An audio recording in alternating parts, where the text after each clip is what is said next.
take a second, pause the video, and read the scenario on the screen. So we're told that the slope of the line that predicts endurance score from hours of sleep is 8.4.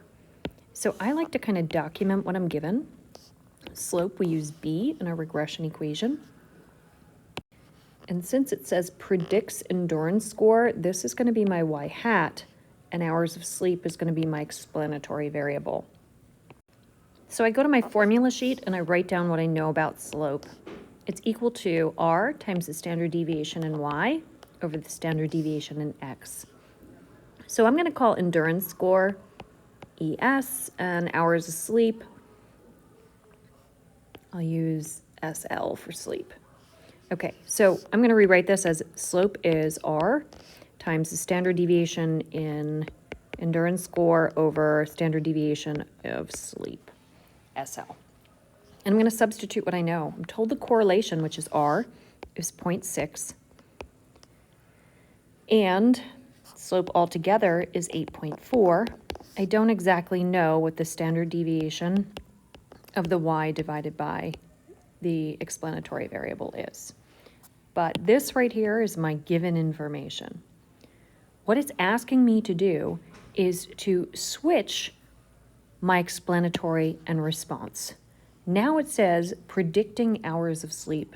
I know that my slope will change, but my r is going to maintain at 0.6 because r makes no distinction between the explanatory and the response variables.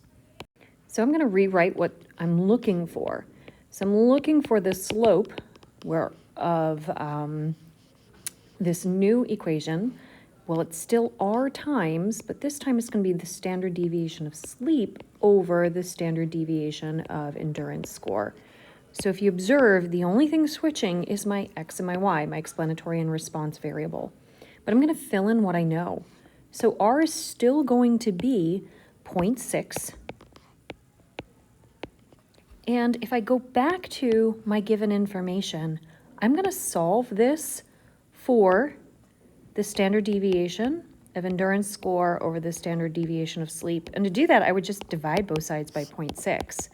So this is going to be 8.4 times 0.6, whatever that divided by 0.6. So now when I go over to my new information, all I need to do is do the reciprocal. I'm going to flip-flop this. I'm going to say that my new slope is equal to 0.6 times, well, standard deviation of sleep, 0.6 on top and 8.4 on the bottom.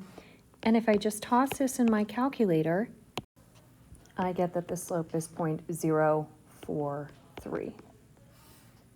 And I just wrote 6.043 approximately. So the equation of my line is going to be predicted hours of sleep is equal to whatever the y-intercept is times my new slope times endurance.